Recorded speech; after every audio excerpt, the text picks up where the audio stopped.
Então, o título de hoje é Amarás o teu próximo e odiarás o teu inimigo. Quando a gente lê isso na Bíblia, a gente geralmente associa ao Cristo, né? Na verdade, não foi ele que falou. Então, vamos ver o texto evangélico.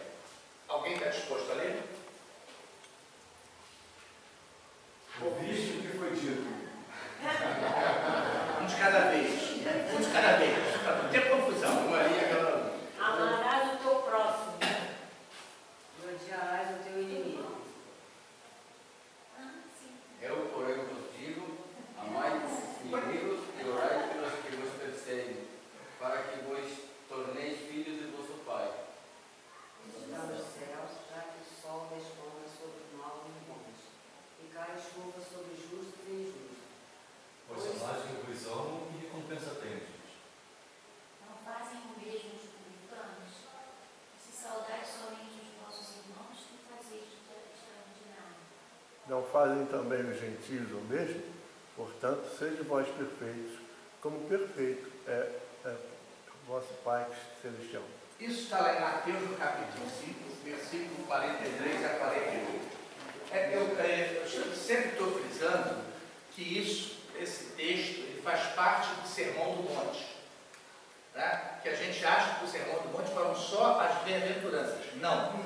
No Sermão do Monte, Jesus colocou a plataforma pedagógica dele. Ou seja, no Sermão do Monte ele falou tudo que ele iria fazer durante a missão dele.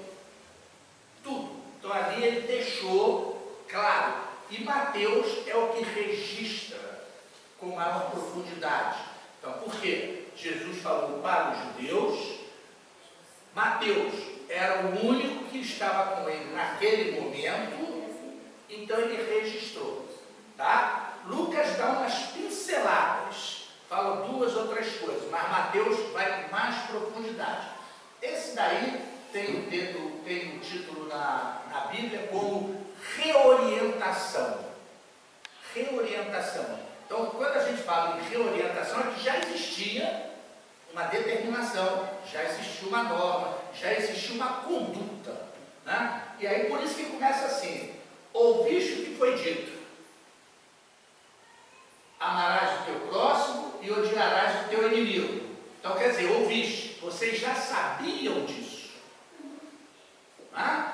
Então, ouviste no sentido de que Jesus estava se referindo à lei mosaica, a que todos eles tinham conhecimento.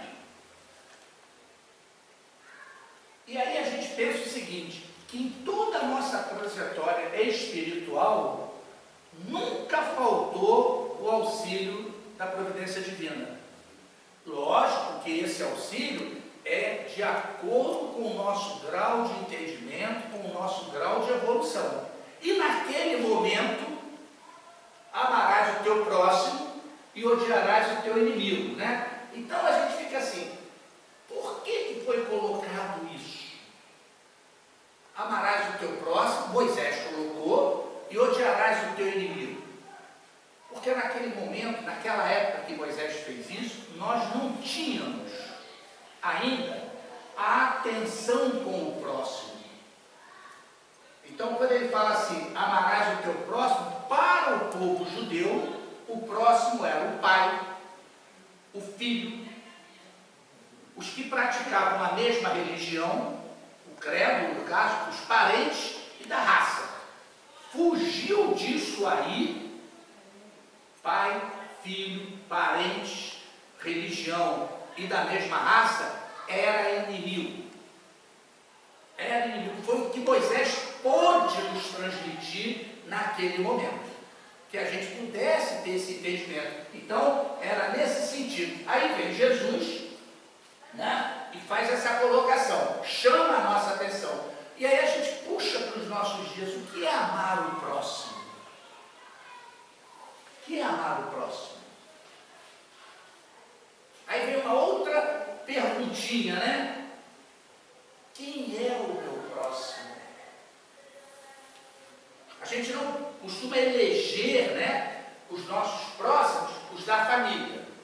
Mas se eu trabalho, eu tenho o meu próximo no trabalho. Se eu tenho uma vizinhança, eu tenho o meu próximo nesta vizinhança. Se eu participo ativamente na minha comunidade, no lugar onde eu moro, eu tenho o meu próximo neste grupo. Então nós temos que ter atenção que o nosso grupo de próximos, ele tende a aumentar de acordo com os meus relacionamentos, com as minhas atividades materiais. Olha que coisa interessante. Então, através dessa matéria, desse relacionamento, eu tenho que aumentar, eu tenho que crescer, eu tenho que entender a parte espiritual, né? O próximo mais próximo. Quem é o próximo mais próximo? É o parente, o amigo, o colega, cujo destino está ligado ao nosso. De uma maneira ou outra, nós estamos sempre ligados. E é nesse sentido que Moisés tinha colocado, mas, volto a falar, tínhamos dificuldade de entender. Então, naquele momento, nós só tínhamos como próximo da nossa tribo, aquele mais chegado, né?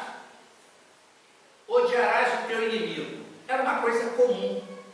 Quem fugisse disso aí era inimigo. E aí, quando a gente pega a Bíblia e vai lendo, eles só viviam brigando.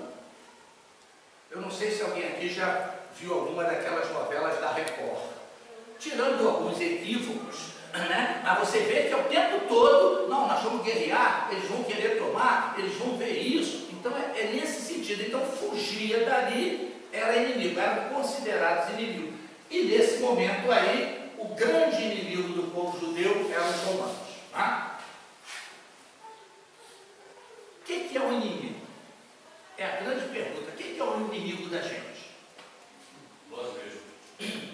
Em primeiro lugar, espiritualmente, somos nós mesmos. Bom, mas a gente tem aquele hábito de nunca primeiro fazer essa reflexão. A gente tem por hábito transferir isso, ou seja, uma coisa externa. Né? E a gente esquece que o inimigo já foi amigo. E às vezes, por uma questão de ponto de vista, por uma questão de ver as pessoas diferentes, de ver as situações diferentes e pensar diferente, a gente cria uma zona de atrito. E no momento que eu crio essa zona de atrito, eu começo a emitir vibrações inferiores e torna esta pessoa meu inimigo.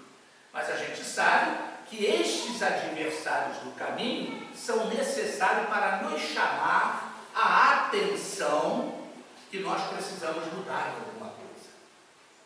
Nós não podemos nunca esquecer, como está lá no livro dos Espíritos, que Deus obra através dos homens. Então, como Ele quer o meu adiantamento, como Ele quer o meu progresso, Ele usa o meu próximo, o meu semelhante, para me ajudar nisso aí. E às vezes a gente tem uma leitura completamente diferente. Toda e qualquer inimizade, quando alimentada, é contrária à lei de amor e traz problemas de consciência. Somos filhos de Deus, em consequência, irmãos uns dos outros. Qual é o grande problema quando eu tenho uma inimizade? Quando eu elejo alguém como meu inimigo? É minha consciência. Aquilo vai ficar me cobrando o tempo todo. Eu não paro de pensar naquele assunto. Eu não paro de pensar naquele tema. Eu não paro de pensar naquela situação que me fez perder o equilíbrio. Olha que coisa interessante. Então, quando ele diz ali, né, traz problemas de consciência, traz o quê? Doença. Traz doença, porque eu vou me desequilibrar e a parte do meu organismo mais sensível vai sofrer. Às vezes a gente fala assim, eu estou com uma dorzinha de cabeça, mas não sei o que é, não comi nada que fez mal, não sei o que. Mas tem alguma interrogação na consciência cobrando. Às vezes é o estômago, às vezes é o fígado, às vezes é a vesícula, às vezes é o coração que palpita. São problemas que nós criamos em função de não entender uma situação dessa, ok? Por que não há mérito em só amar, que nos amam. É fácil dentro de uma família, eu amar o meu filho, meu pai, minha mãe, que às vezes tem assim daquelas mais justas. Né? Por que isso aí é mais fácil?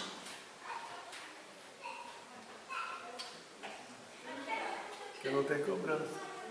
Hã? Quando não tem cobrança, é mais fácil. Ah, quando não tem cobrança, mas a cobrança sempre vai ter, né? Nós esquecemos, todos nós sabemos, mas esquecemos que ainda somos muito imperfeitos. Né? O nosso orgulhozinho está lá, vibrando a todo momento. Qualquer arranhão, opa, não me toque, tocou no meu calo, pisou. Aí vem essas expressões, pisou no meu calo, pisou onde dói. Né? Então, por que na América é nesse sentido? Ó, que quando só amamos os que nos amam, fazemos por mero dever de retribuição, sem nenhum esforço de nossa parte. Consequentemente, não existe aí progresso. Então, eu tenho obrigação daqueles que estão no meu grupo, de a gente tratar bem, de amar, de tomar cuidado, né? É nesse sentido. Aí Jesus fala o seguinte: eu, porém, vos digo. Então ele chama a atenção que nós tínhamos um conhecimento. Aí ele diz: eu, porém, vos digo, amai os vossos inimigos e orai pelos que vos perseguem. Viu a diferença? Nós o quê? Só amarmos o próximo e tínhamos que odiar os inimigos. Aí Jesus veio com essa: eu, porém, vos digo. Não? Eu, Jesus. Então existia uma regra, um ordenamento, uma conduta a ser seguida. Mas aquela conduta não fazia bem a nós, espiritualmente falando. Aí Jesus vem e dá um novo caminho. Ou seja, eu vou começar a ensinar a vocês como temos que agir. Como temos que agir? É nesse sentido que ele está falando. Então ele assume a responsabilidade de dar um novo ordenamento às nossas relações. Então olha só, amai. Quando ele fala assim, eu porém vos digo, amai, o que ele está despertando na gente? Naquele momento nós não entendemos. Ele está despertando na gente a nossa essência divina, porque o amor está latente dentro de cada um. Mas a gente é igual vagalume. Às vezes faz uma ação boa e ele acende, mas apaga rapidinho, né? Mas Jesus sabia disso, ele sabia disso. Então quando ele fala assim, amai os vossos inimigos, ele está falando assim, ó, essa tua luz tem que começar a piscar mais. Tem que começar a acender mais. Brilhar é a vossa luz.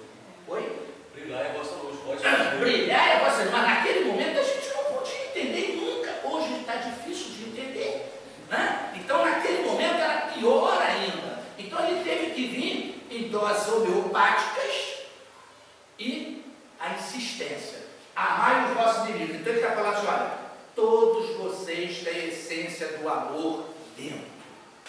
Compete a cada um trabalhar esta essência. Ponto. É isso que ele está falando para nós. Maravilhoso, como foi isso desde antes de Moisés. Sim. Desde antes de Moisés. Moisés e Jesus, hoje em dia, são três momentos distintos da humanidade. A gente não consegue entender a importância de brilhar essa luz interior, porque todos nós temos dentro sempre. Sim. Mas é aquele negócio.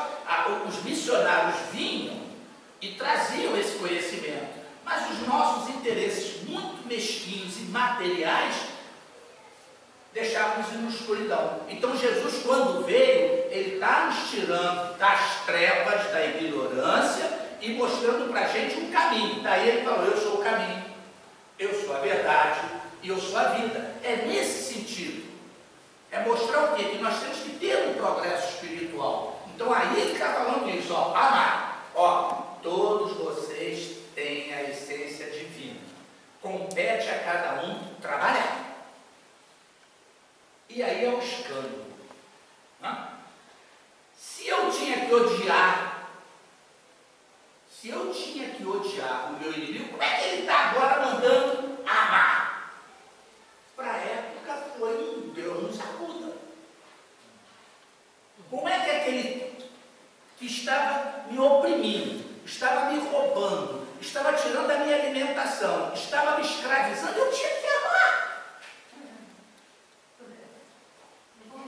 Estava tão confortável odiar ele. Não é não?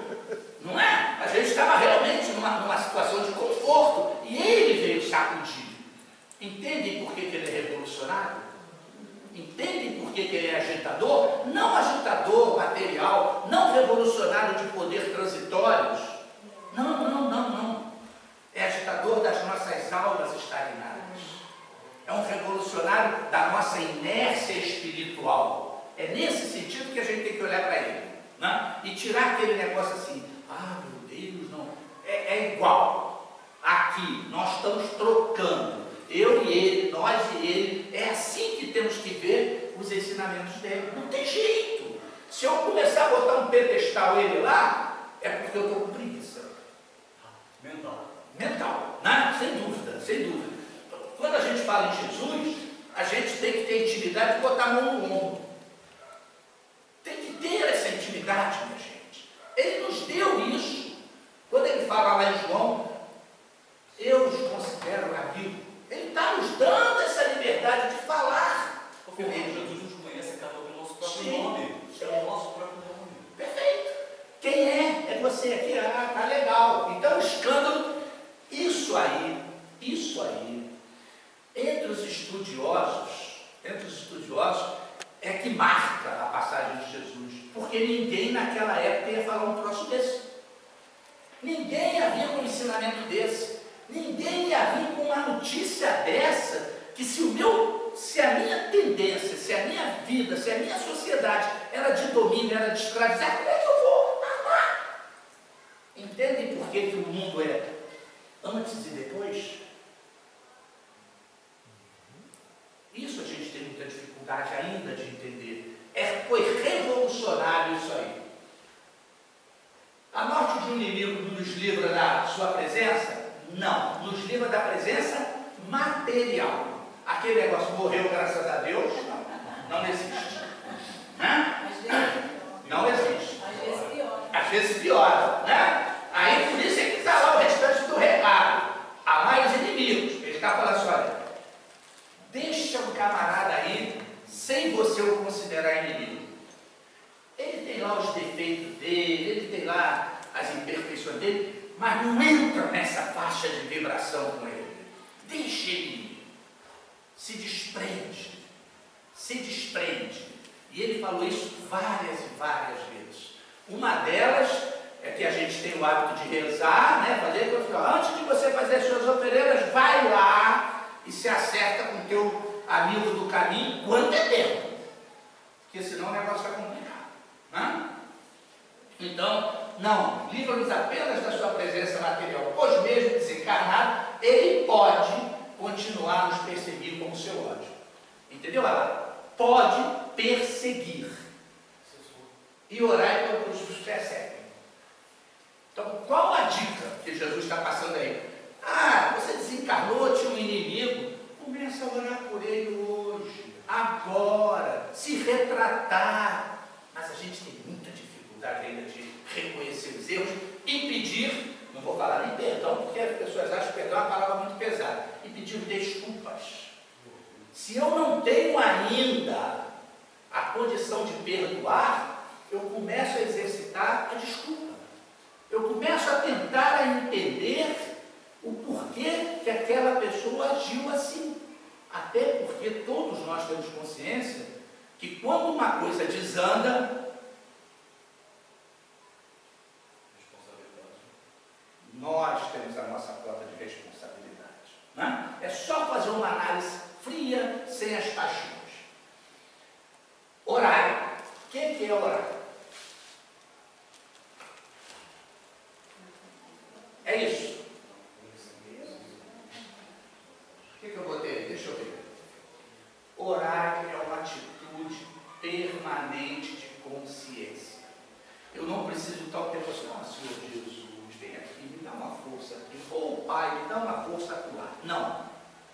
Basta ter a certeza, primeiro, que eu sou espírito, que eu sou eterno. Se eu penso assim, eu estou em estado pleno de consciência. E a gente às vezes esquece e acha que é só um corpinho de carne. Aí tropeçamos. Aí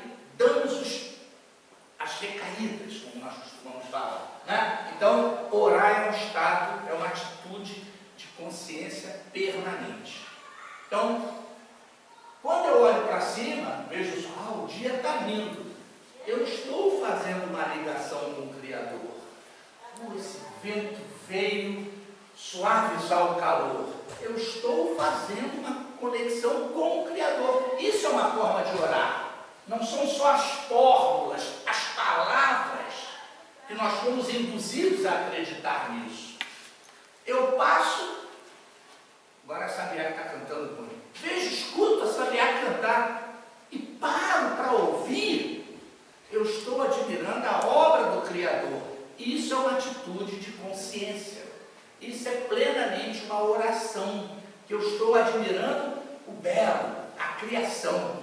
Uma flor, um artista que pinte um quadro, aquilo me chama a atenção, mexe comigo. Tudo que mexe com o eu, Com a sensibilidade.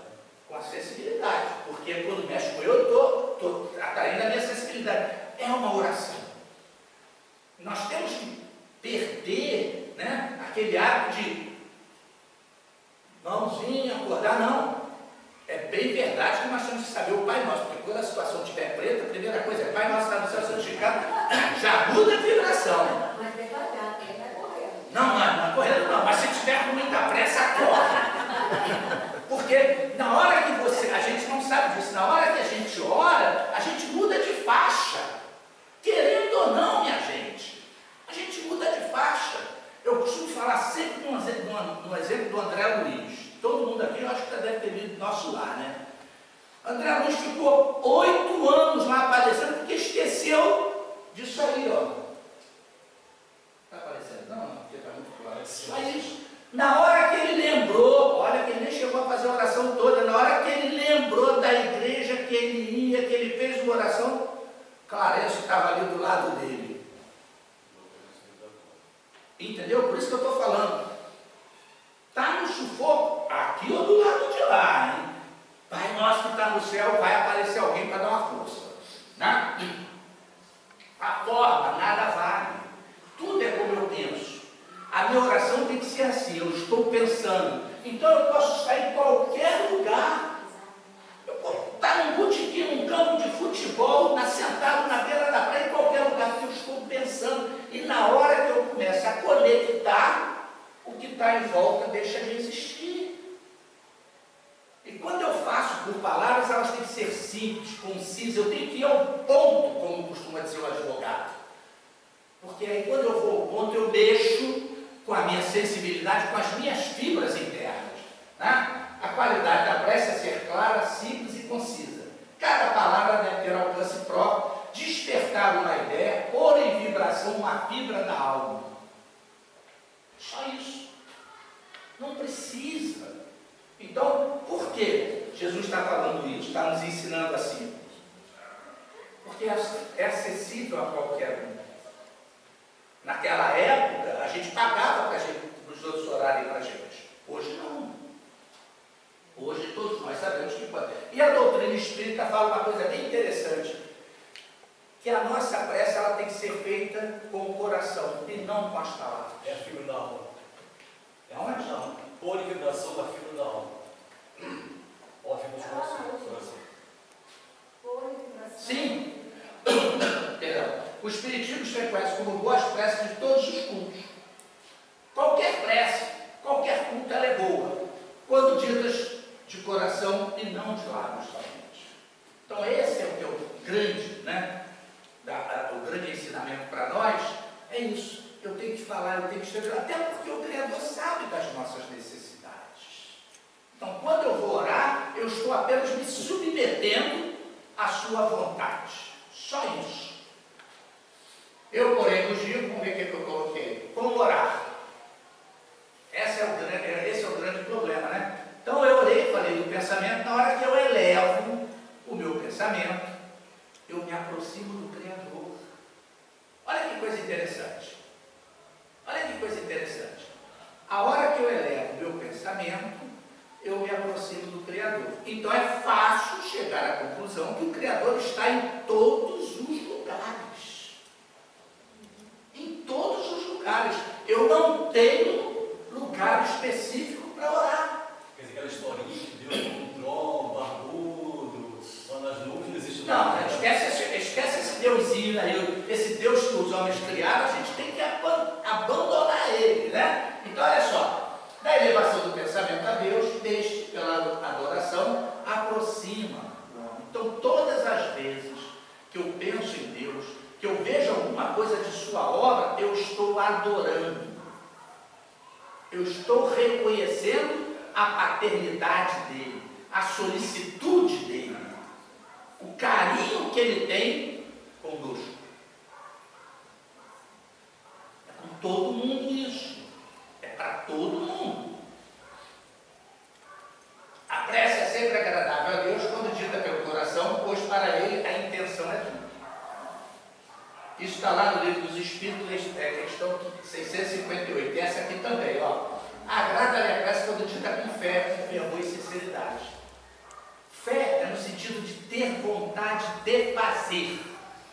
Não é aquela fé que a gente está acostumado erradamente a pensar. Eu tenho fé quando eu tenho certeza que eu vou me dirigir a Ele. Quando eu quero falar com Ele. Isso é minha fé, né? E o fervor é nesse sentido. E a sinceridade é quando eu abro o meu coração. Né? Abrir o coração é no sentido de falar assim, pô pai, agora eu estou entendendo que realmente é o Senhor que faz tudo para nós. É nesse sentido. Também está na questão 658. A prece é um ato de adoração, orar a Deus é pensar nele, é aproximar-se dele, é pôr em comunicação com ele.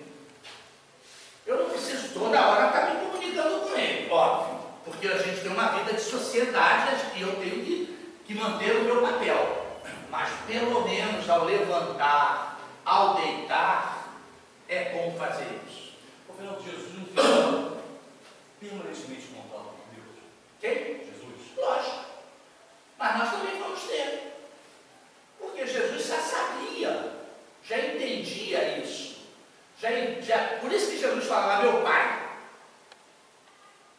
É um pai que a gente ainda não entende. Jesus às vezes fala assim, nós vamos ver daqui a pouco aí, vosso pai. E Jesus às vezes fala assim, nosso pai. Por que ele falava de três maneiras diferentes? Primeiro que o pai de Jesus, como ele fala, o meu, a gente não entende. Quando Jesus falava vosso, ele está nos dando uma condição assim, ó, é o entendimento de vocês. E quando ele falava assim, nosso, ele estava falando assim, ó, é o mesmo Criador, meu e de vocês. Então, essas diferenciações é que Jesus coloca para nós, tá? Então, vamos lá. Porém, o elogio, o que vem aí agora? Persegue. O que é perseguir? Não sair da memória. Oi? Não sair da consciência. Não sai da cabeça. Perfeito. Tá? Orai quando os outros perseguem. Por que persegue? Não é o que vem atrás de mim, não. É o meu pensamento que fica fixo naquela situação. É uma situação qualquer, é um ato qualquer que tira a minha tranquilidade, que tira o meu equilíbrio. É nesse sentido. Então eu tenho que orar pelos que perseguem. Olha que coisa interessante. Quando eu oro para quem me persegue, eu estou tendo a humildade de pedir perdão. É isso que é muito difícil ainda para nós. Então, eu estou orando para quem está me perseguindo, eu estou pedindo perdão. Porque, volto a falar, o processo começou com a gente. Tá? Podem ver que 99,99999 nós detonamos o processo de perseguição. É nesse sentido. E aí, quando ele fala assim, porém vos digo, amai os vossos inimigos e orai pelo que vos persegue. Jesus está falando do quê? Lei de reencarnação. Ele não podia falar naquele momento das múltiplas vidas. Não iríamos entender. Então ele deixou nas entrelinhas. Porque olha só, se o camarada é meu inimigo e morre, por que eu vou ter que orar para ele? Jesus está deixando claro para nós aí a lei de reencarnação. Então, quando esse processo ele não é totalmente equilibrado, eu vou ter que voltar para corrigir. E aí tem aí, lei de reencarnação faz com que os espíritos que se odeiam encarnem no mesmo grupo a fim de que os trabalhos, os sofrimentos e as alegrias que suportarem em comum transformem em fraterna amizade a repulsa que os separa. Então está todo mundo dentro daquele grupinho que nós precisamos chamar de família. A célula básica, a ideia genial de Deus. Porque ali eu estou começando a amar, aprender a amar aqueles que lá atrás a gente se esbarrou de forma diferente. Matei, roubei, injuriei, defamei, tudo vem junto agora para a gente aprender a se respeitar. Ok? E para que vos torneis filhos do vosso Pai que está nos céus, já que o sol desponta sobre os maus e bons, e cai chuva sobre os justos e injustos. Quando eu olhei isso aí, assim, peraí, Jesus falar nesse troço, sim, né? O que a gente pode trazer? Sol todo mundo conhecia, né? Chuva todo mundo conhecia. Que ensinamento espiritual a gente pode buscar aí dentro? Então vamos lá. Filho, todo mundo é filho de Deus? Todo mundo é filho de Deus, né? Porque todos fomos criados por Ele. Mas nós nos fazemos filhos de Deus. Olha a diferença. Olha a diferença. Vamos falar só na população encarnada. Só na encarnada. Do lado de lá, deixa do lado de lá. Né? Hoje, encarnados, nós temos aí em torno de 8 bilhões. Vamos falar um número redondo. 8 bilhões. Todos esses 8 bilhões são filhos de Deus. Todos. Todos. Mas todos esses 8 bilhões se fazem filhos de Deus? Não. Isso. O Filho de Deus é aquele que faz a vontade do Pai. Esse é o Filho de Deus. Eu nego essa filiação divina?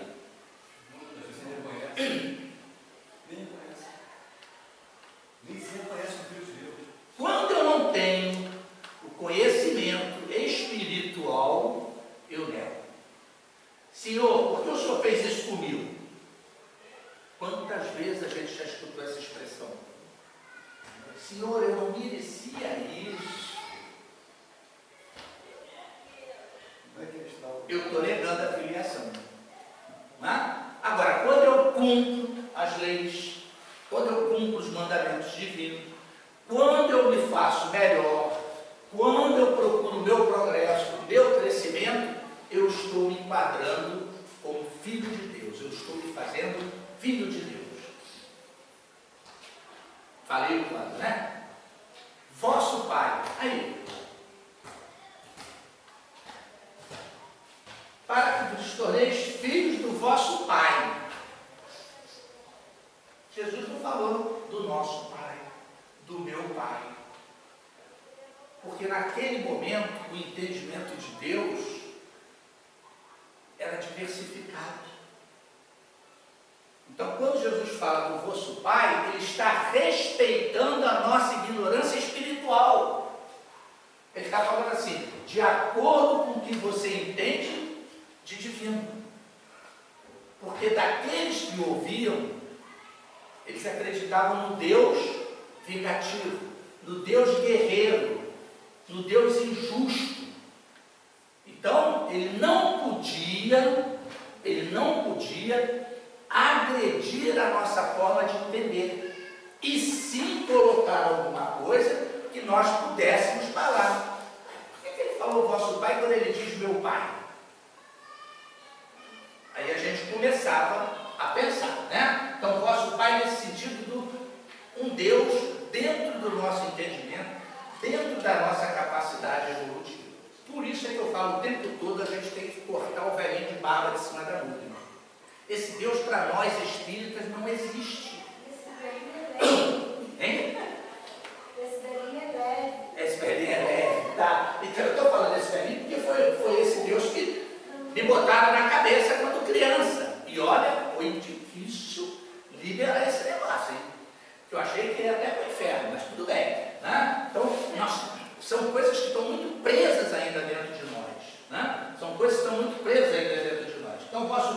nesse sentido. Céus. Aí está o problema. Você acabou de falar isso. Ah lá. Deus está em todos os lugares, está aqui. Está... Para que vos torneis filho do vosso Pai que está nos céus. Olha que coisa interessante. Ele podia ter falado céu. Céu. Então ele já faz uma diferença para nós. Se eu começo a pensar, tem mais de um céu. Tem mais de um céu. E ó, para que torneis filhos do vosso Pai que estás no céu. Então, cada vez que eu vou tornando filho do Pai, eu vou tendo um céu diferente. Será que foi isso que Jesus quis dizer para nós? Mas de alguma forma ele dentro do Espírito vai ter um seu diferente. Né? É lógico, né? Hoje aqui eu posso falar que eu estou no céu. Olha como a gente vai estudando e a gente vai tendo dúvidas e vai fazendo perguntas que teoricamente são difíceis e ao mesmo tempo são fáceis. Não, pode ser uma condição que o senhor não sente naquele momento, está bem, tem paz, está harmonizado com o seu problema, tá. Ok? Olha só como eu fiz 2, 3 perguntas para motivar que a gente está com preguiça mental, minha gente. O céu é uma noção individual.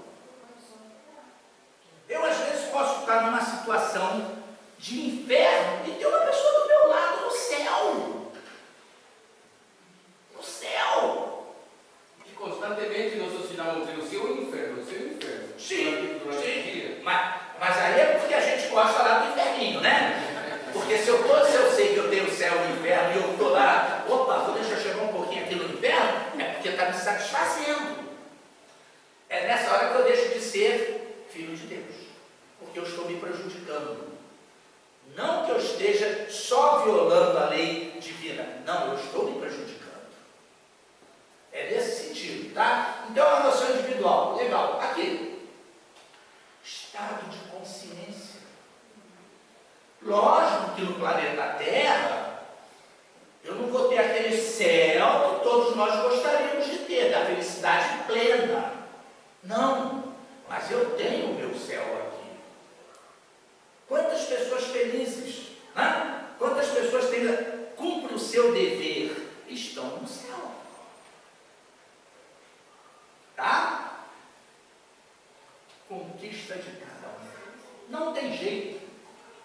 Quando Jesus fala assim, para que vos torneis filho do vosso Pai que está no céu, é você que vai ter que conquistar. O céu está aí para todo mundo, mas é você que vai ter que buscar. Ele não será dado, como nós acreditávamos, porque eu cumpri alguns ensinamentos dos homens à risca. Ok? Olha quanto atraso nós tivemos em função de equívocos que nós criamos. Né? Então, olha só, conquista de cada um. Adquirido o Estado, não se sai mais dele. Eu adquiri o céu, não vou sair mais dele. Entende por que a gente não retrocede? A nossa evolução é em linha reta, em termos de céu. Mas eu posso cair, né? Nesse sentido. Eu adquiri aquilo, não perco mais. O céu como estado de plenitude da criatura com relação ao Criador. É o hábito das conquistas superiores do Espírito. Tá? Ok? Então, por exemplo, eu entrei em sintonia com o Criador, eu estou no céu. Volto a falar, não sei se eu toquei aqui, o exemplo do Chico Xavier. Muitas pessoas que estiveram com ele contavam isso, né? Que chegavam perto dele e sentiam uma paz, uma alegria, entrava no céu dele,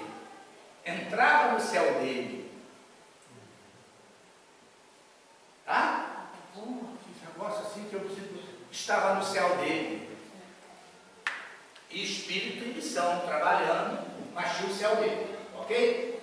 Sol. Para que vos torneis filho do vosso Pai que está já que o sol desponta sobre os maus e bons, e cai a chuva sobre os justos e injustos. Sol. O que é o sol? Claridade, vida. É uma estrela, né? Bom, é isso aí, o caminho é esse. É uma estrela de quinta grandeza, minha gente. Quinta grandeza. Tá? Não é a mais brilhante. Ok? Não é a mais brilhante. E tem gente que acha que num planetazinho, em função de uma estrelinha dessa, só aqui que tem vida. Olha o grande equívoco. Esquece que dessa estrela aí, nós temos mais de 200 bilhões de galáxias, e cada galáxia tem mais de 200 bilhões de estrelas, coisa que a gente não vê, não consegue imaginar, e temos a prepotência que só aqui tem vida. Então esse sol, primeiro esse sol material, é o que nos dá luz, é o que nos dá calor, é o que vai propiciar a vida. Se nós não tivéssemos esse sol, nós não teríamos a vida na Terra. Ok? Tudo começa com ele. Através da energia dele, as coisas vão se transformando para chegarmos nesta vestimenta aqui. Nós só chegamos nesta vestimenta em função dele. Então esse é o sol material. E o que Jesus estava querendo dizer com esse sol, usando o símbolo material da providência divina para nós? Porque dentro do nosso estágio evolutivo nós podemos fazer essa comparação, que o sol é para a nossa vida material, assim que o sol, providência divina, é para o nosso ser espiritual. Ficou clara essa colocação? Se o sol central, eu disse alguma obra espírita, sol central. Sim. Eu disse alguma obra espírita, não lembro qual foi. O grande sol central, não lembro do autor, mas é uma expressão espírita. Então, simbolizando o sol com a previdência divina, com a previdência não, providência divina, perdão, nós temos que o que? Ele dá o quê? Ele nos dá a luz, nos dá o esclarecimento e nos dá a vida eterna. Fechamos esse link? Ou ficou difícil? Ficou difícil? Não. Ficou tranquilo? Então, o Criador como o nosso sol, daí Jesus ter falado, tornei filho do vosso Pai que está dando, já que o sol, quer dizer, já que ele desponta para todos, ou seja, ele vai dar a luz, ele vai dar o conhecimento, ele vai dar a vida. É nesse sentido que Jesus estava fazendo essas colocações para nós. A própria luz. Entende por que Jesus falava, deixe brilhe a vossa luz? Entende? Porque lá no livro dos Espíritos fala que o Espírito é, se quiser, uma centelha, uma luz. Entendem? Porque é nesse sentido. Então, quanto mais próximo, quanto mais esforço eu fizer para entender esses ensinamentos do Criador, a minha luz vai brilhar. Mais você aproxima da imagem e semelhança do Criador. Oi? Mais você aproxima da imagem e semelhança do Criador. Mas eu já fizer a imagem perfeito, que nós vamos ver daqui a pouco aí, se der tempo. Vamos ver aqui. Se o sol não se levantasse sobre os maus em primeiro lugar, o trabalho na terra ficaria praticamente para os bons. É em função disso aqui. Por que o sol desponta sobre os maus primeiro? O que é o mal desse contato aí da gente? Ou seja, o Criador tem a preocupação primeiro com aqueles que estão em erro, em equívoco. Os que mais precisam. Lembram daquela passagem da ovelha? Que o pastor viu que perdeu uma das ovelhas, ele foi buscar, botou no pescoço e trouxe, ele ficou mais feliz com aquela que ele recuperou do que com as 99 que estavam lá dentro? É nesse sentido aí. O Criador joga mais para quem ainda não tem. Deixa eu passar de novo do outro. Mal. O que é mal? Que está afastado do bem. Fala de novo. Que está afastado do bem. É a ausência do bem. O Criador é só o bem. O mal somos nós que criamos, minha gente. Eu acho que não existe mal. Não existe o mal. A resposta do livro dos Espíritos é que é a ignorância do bem. Sim, mas aí a gente simplificou, por quê? Na realidade não é o mal, mas é a ignorância. E a gente transforma isso em pedra de tropeço, em quedas, e aí nós começamos a dar a esse procedimento o nome de mal. Porque é a ausência da luz, é a ausência do bem, como você falou. Voltando na fala anterior, quando ele fala que a chuva também sabe o justo e injusto, a gente também tem essa interpretação. A gente considera sempre a chuva como uma coisa má, mas a chuva vem e lava a atmosfera, a chuva é que molha o campo semeado para fazer florir. Então a gente não entende o que é o bem travestido de mal. Isso aí. Entende por que primeiro vem o sol desconta sobre maus e bons e a chuva cai sobre os justos e injustos? Houve uma troca em função disso aí. Olha, a luz vem, acabou. Então é permanente, você tem que querer. A chuva você tem que entender. Né? Então o mal é o. Aí ele fala da luz como falta de conhecimento? Sim. Todas as vezes que eu não tenho conhecimento, eu estou sem luz. Eu estou nas trevas da ignorância. É nesse sentido, tá? É nesse sentido, o desconhecimento. Então, o mal é a ausência do bem. A solicitude divina o tempo todo. Ele está o tempo todo nos fornecendo todos os elementos para o nosso progresso, para a nossa caminhada.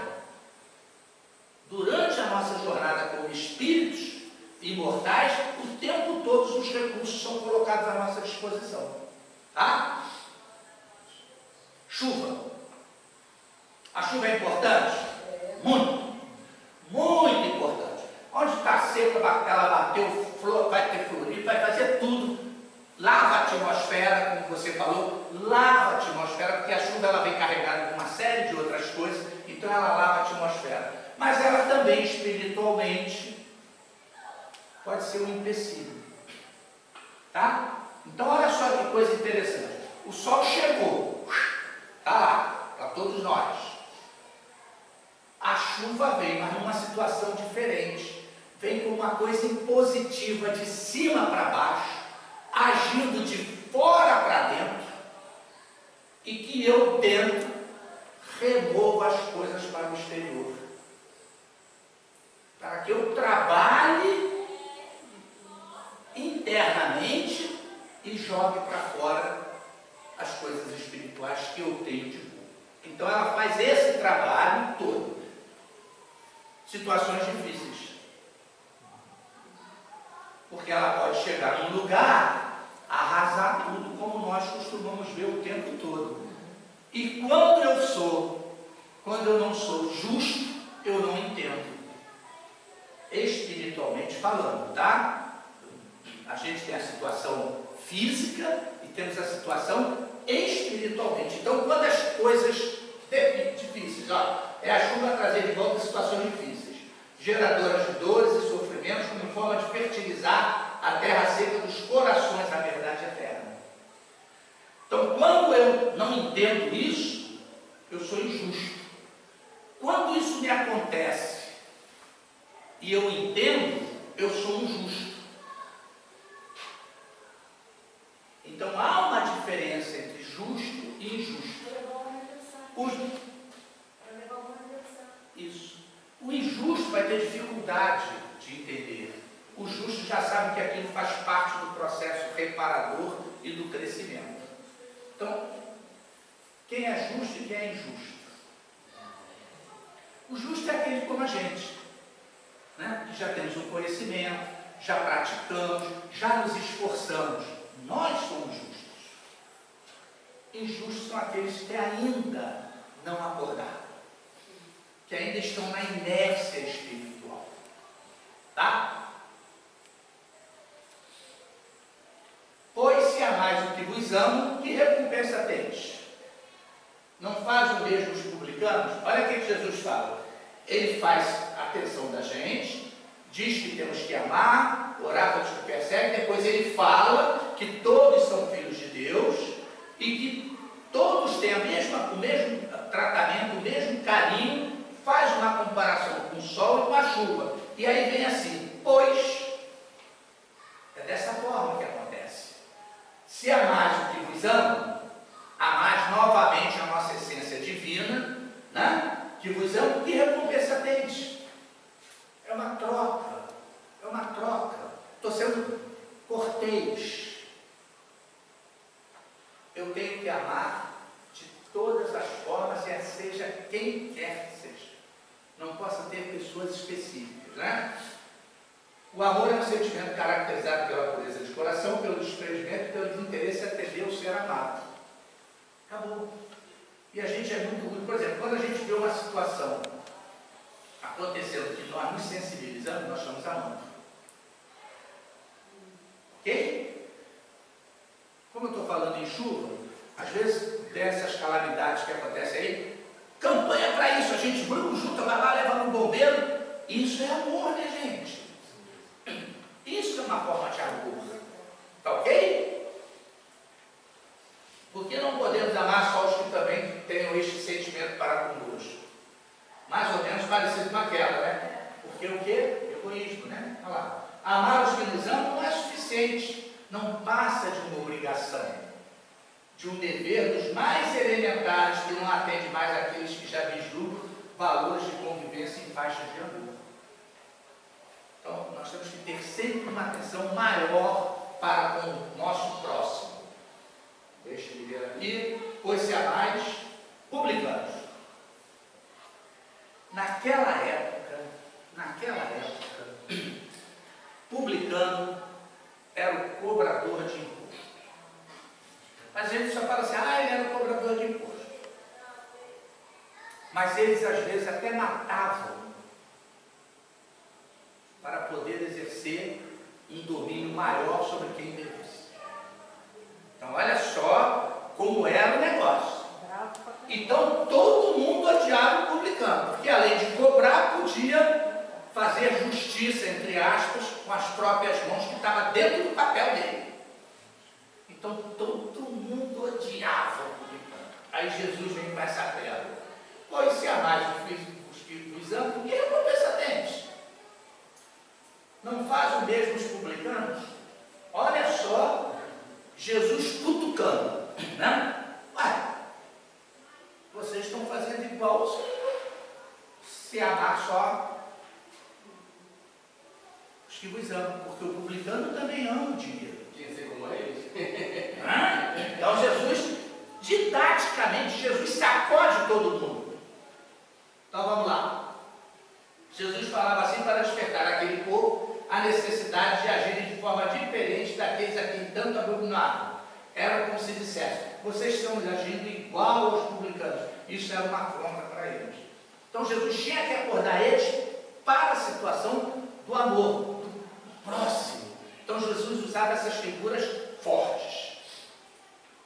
Amor próprio. Que todos nós ainda temos um pouquinho, porque somos orgulhosos. Então nós temos que combater esse amor próprio. Porque combatendo o amor próprio, nós estamos combatendo o orgulho.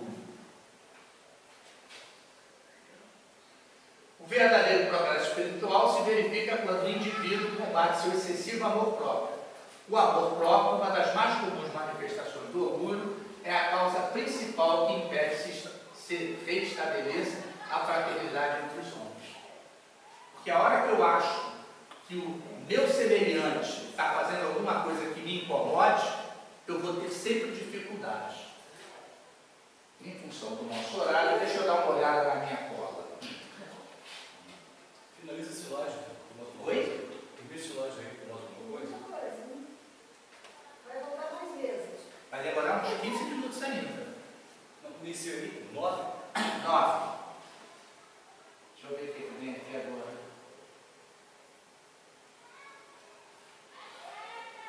É isso aí. A maior recompensa por amarmos é nos ajuntarmos ao campo magnético do Criador. Então, todas as vezes que eu estou amando, seja a forma como eu estiver amando, eu estou em conexão com o Criador. Entendem por quê? Durante a nossa vida, nosso processo de amar modifica. Às vezes, quando nós somos jovens... Deus se salve, né? Isso. Não, mas ele dá para passar para todo mundo, né? Eu estou falando o seguinte, no campo restrito. Às vezes nós somos jovens, não pensamos nisso. Mas basta chegar um filho que o comportamento muda total. Então hoje nós já temos essa obrigação, nós já começamos a ensaiar isso. Mas aí todos vemos que nos amamos, estamos no mesmo campo magnético do Criador. Mesmo assim. Sim. Tá ok? Eu peço desculpas, mas em função do horário, nós temos que ficar por aqui. Porque o restante do assunto vai dar mais. E aí você fala 10 minutos, aí vai para 20, aí eu sei que nós temos horário. Alguma colocação? Ah, é no tempo dos Juarez esse negócio. Estava lá no cinema, o mocinho caía